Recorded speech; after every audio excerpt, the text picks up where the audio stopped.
Doctor Baba Saheb Ambedkar open university.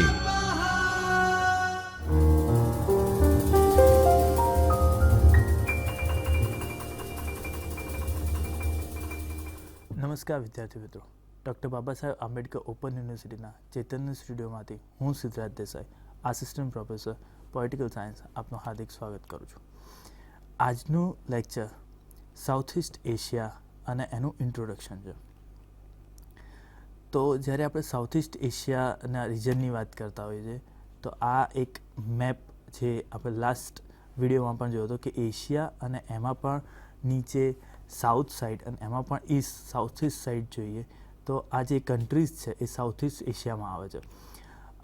આમાં આપણે ઉપર મ્યાનમારથી લઈને નીચે ઇન્ડોનેશિયા સુધી ને ફિલિપિન્સ જેવા દેશોની વાત કરીશું.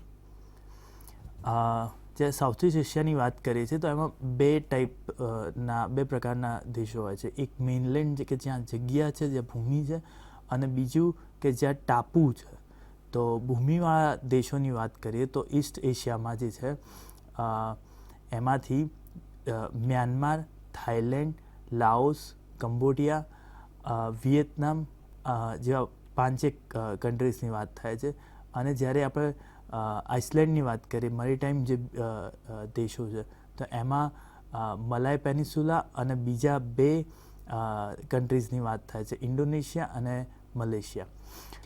આખું એક યુરોપ કરતાં પણ સાઉથ ઇસ્ટ એશિયા મોટું છે.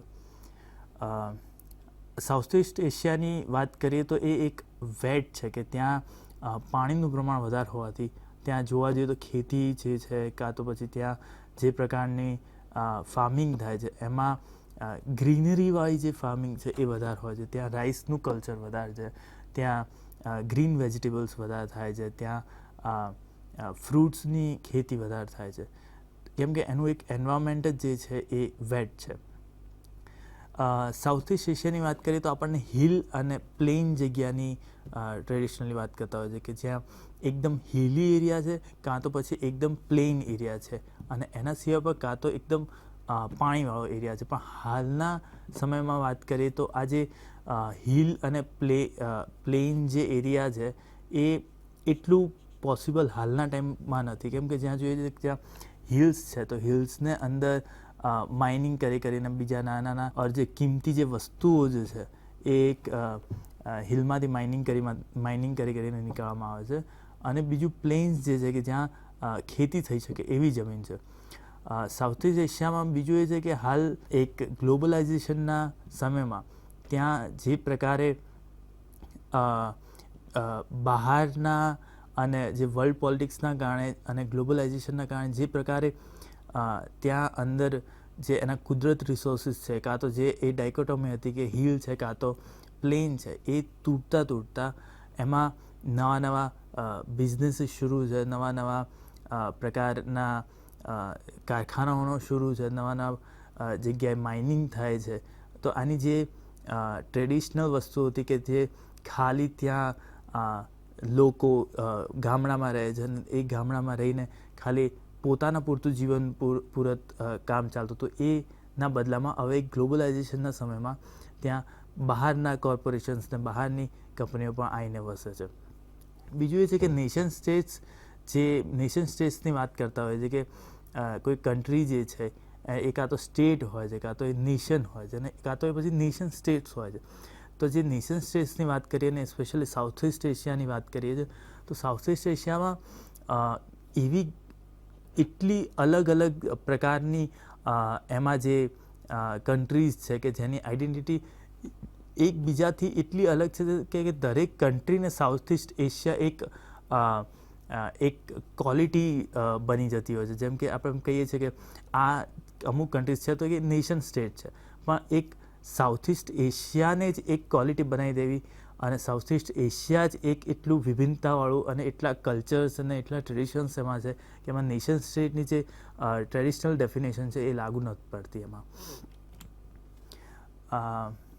બીજું એ છે કે તે જે ક્લાઇમેટ છે એ બહુ ટેક્ટોનિક હોય છે કે જેમાં ફોરેસ્ટ અને માઇનિંગ કેમ્પ્સ જે છે એને બહુ મોટી અસર પડતી હોય છે.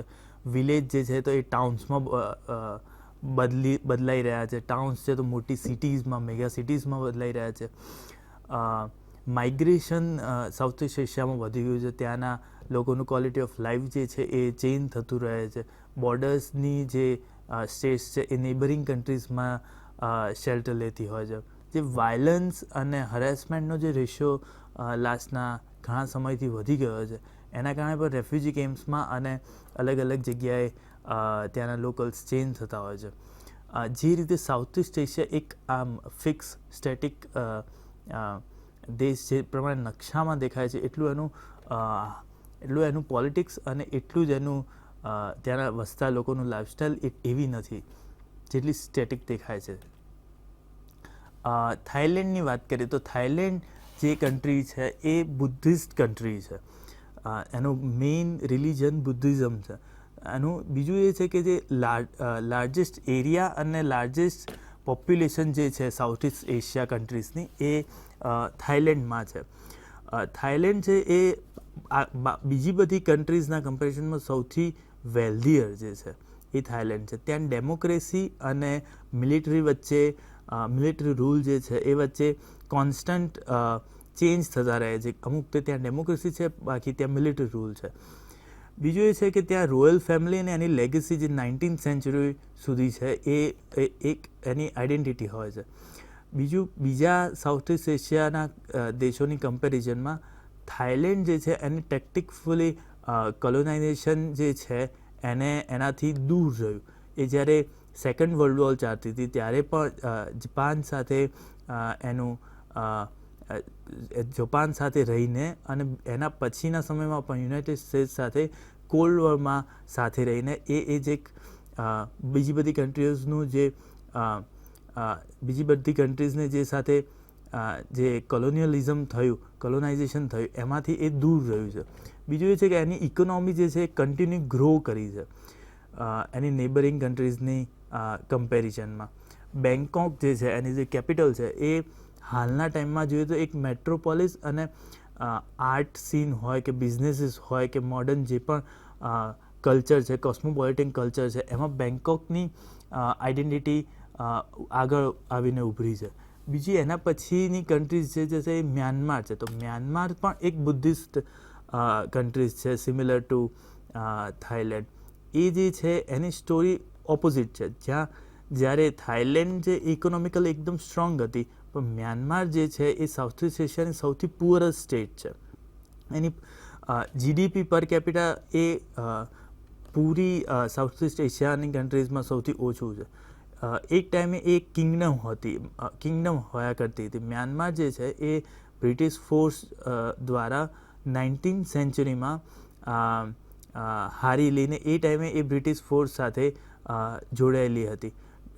એના પછી વર્લ્ડ વોર 2ની વાત કરીએ તો વર્લ્ડ વોર 2માં એને જાપાનીઝ ફોર્સ સાથે કોલેબરેશન કર્યું અને એના પછી એને 1948માં ઇન્ડિપેન્ડન્સ મળી. મ્યાનમાર જ્યારે 1948માં ઇન્ડિપેન્ડન્સ મળે છે તો એ સમયમાં એ એક ડેમોક્રેસીની ઈચ્છે છે કે જે પ્રમાણે એ ડેમોક્રેસી લાવી શકે એની એક ફ્રજાઇલ ટાઈમ હતો કે જ્યારે એ ઈચ્છતું હતું ડેમોક્રેસી આવે. પણ હાલ પણ જોઈએ કે 1980s સુધી એ જે કન્ટ્રી છે એક અલગ આઇસોલેટેડ રહી, ઇકોનોમિકલી અને કલ્ચરલી બંને એ કન્ટ્રી આઇસોલેટેડ રહે છે. અને હાલ મ્યાનમારના ઘણી બધી માઇનોરિટી કમ્યુનિટી છે, કાં તો માઇનોરિટી તો છોડતા પછી બીજી કમ્યુનિટીઝ છે એ બીજા બધા કન્ટ્રીઝમાં એને શરણ લેવી પડે છે, કેમ કે ત્યાં એટલા એ સેફ નથી અને એની ઇકોનોમી સાથે સાથે જે ડીપ ડિવિઝન છે ત્યાં રિલિજનનું એ કન્ટ્રીને ઉપર આવવા નથી થતું. મ્યાનમાર પછી થાઈલેન્ડ અને મ્યાનમારની વાત કરીએ અને જો કંબોડિયાની પણ સાથે લઈ લઈએ તો જે ડેમોક્રેસીનું અને રિપ્રેઝેન્ટેટિવ ગવર્મેન્ટનું જે પ્રેક્ટિસીસ છે એ એક લાર્જલી એસ્પિરેશન જ રહી ગયું છે આ કન્ટ્રીઝમાં. થાઈલેન્ડ જે છે એ ત્યાંની આર્મી દ્વારા રૂલમાં છે, કંટ્રોલમાં છે. બીજું એ છે કે ડેમોક્રેસીની વાત કરીએ તો એ જે ઓથોરિટેરિયન રિઝિમ્સ છે એની હંમેશા એની હરોળમાં રહેવાના કારણે ડેમોક્રેસી ખાલી નામ પૂરતી જ ડેમોક્રેસીની કોશિશ પણ છે, પણ ડેમોક્રેસી જેવું સાઉથ ઇસ્ટ એશિયાના દેશોમાં અને સ્પેશિયલી થાઈલેન્ડ અને બર્મા અને કંબોડિયામાં એવું નથી જોવા મળતું. બીજું એ છે કે અગર આ તો આપણે જે ભૂમિ પર દેશો છે સાઉથ ઇસ્ટ એશિયાની એની વાત કરીએ, પણ આઇલેન્ડ પર જે દેશો છે એમાં જે અગર ઇન્ડોનેશિયાની વાત કરીએ તો ઇન્ડોનેશિયા આઇલેન્ડના બધા દેશોમાં ડોમિનેટ કરે છે. એની પોપ્યુલેશન 263 મિલિયન છે. બીજું એમાં આગળ જોઈએ તો જે એની વર્ષોથી જે એનું 300 યર્સથી જે એનું કંટ્રોલ છે એ સાઉથ ઇસ્ટ એશિયામાં વધારે છે. બીજું એ છે કે કંબોડિયાની જેમ જ ઇન્ડોનેશિયા જે છે એ માસ કિલિંગનું અને રિલિજનનું જે લેફ્ટ રાઇટ વિંગ જે પાવર સ્ટ્રગલ્સ છે, પાવર સ્ટ્રક્ચર જે છે એ કોલ્ડ વોર સમયથી જ ત્યાં એટલું ભારી અને એ પ્રમાણેનું છે. કંબોડિયાની વાત કરીએ તો એમાં કમ્યુનિસ્ટ જે છે એ એક પ્રકારના પર્પેટ્રેટર્સ તરીકેનો રોલ ભજવે છે. ઇન્ડોનેશિયામાં 1965 માં કમ્યુનિસ્ટ જે છે એ વિક્ટિમ્સ હતા અને around 5 lakh party members and affiliates dead in army led executions and massacre that lasted months. ઇન્ડોનેશિયામાં પણ એ જ પ્રકારે જે છે કે જે પ્રમાણે કંબોડિયામાં છે. આ રીતની અગર આપણે આગળ વાત કરીએ છીએ સાઉથ ઇસ્ટ એશિયામાં તો એટલા પ્રકારની ત્યાં હેટ્રોજિનિટી છે, કોમ્પ્લેક્સ અલગ અલગ પ્રકારની કમ્યુનિટીઝ એન્ડ લેંગ્વેજીસ છે, ત્યાં ડાયલેક્ટ્સ એટલા બધા પ્રકારના છે, રિલિજન અને કસ્ટમ્સ એટલા બધા પ્રકારના છે કે જે પ્રમાણે સ્ટાર્ટિંગમાં વાત કરી કે સાઉથ ઇસ્ટ એશિયા એની એક અલગ જ આઈડેન્ટિટી જ એ રીતે પડી ગઈ છે કે એ સાઉથ ઇસ્ટ એશિયા જ છે, ના કે એ નેશન છે, સ્ટેટ છે, નેશન સ્ટેટ છે. એમાં એટલા બધા નેશન સ્ટેટ્સ છે, એની એક અલગ આઈડેન્ટિટી ઊભી થઈ ગઈ છે. બીજું એ છે કે આ સોસાયટીઝ જે છે એ સેન્ચુરીઝથી એકબીજા સાથે અંદર તો ઇન્ટરેક્શન છે જ, પણ સાથે સાથે ઇન્ડિયા અને ચાઇના સાથે પણ એનું ઇન્ટરેક્શનના કારણે એની એક ઇમેજ જે છે એ અલગ ઉભરી આવે છે. એના પછીના સમયમાં જોઈએ તો જે આ ન્યૂ કમર્સ હતા કે વેસ્ટમાંથી Portuguese, Spanish, Dutch, English people, French and Americans આવ્યા હતા, એના કારણે પણ જે એની ટેરિટરી છે અને જે એનું ત્યાં કલ્ચર જે છે એને અસર પડે છે બીજા કલ્ચર્સના અને બીજા લોકોના આવવાથી. બીજું એ છે કે એને જે રિજન્સના કોમ્પ્લેક્સ રૂટ્સ અને એની જે કન્ટેમ્પરરી જે કેરેક્ટર છે એ બિલીવ કરવામાં આવે છે કે મેપ અને પોપ્યુલર પરસેપ્શન્સ એ બે સાથે તો બરાબર જ છે, પણ એના કરતાં એ એક અલગ જે સ્ટેટિક આપણે વાત કરીએ કે હાલ જે પ્રમાણે સ્ટેટિક દેખાય છે એટલું સ્ટેટિક છે નહીં. બર્મિન્સ છે, ઇન્ડોનેશિયન્સ છે, થાઈસ છે, એ અલગ અલગ પ્રકારના લોકોને અલગ અલગ પ્રકારની કમ્યુનિટીઝ ત્યાં રહે છે. બીજું એ છે કે કન્વિનિયન્ટ જે સ્ટ્રક્ચર્સ છે એ બધા અને હાલના જે કન્સ્ટ્રક્શન્સ છે એ એક માસ કોમ્પ્લેક્સ રિયાલિટીઝ બનાવે છે સાઉથ ઇસ્ટ એશિયાની.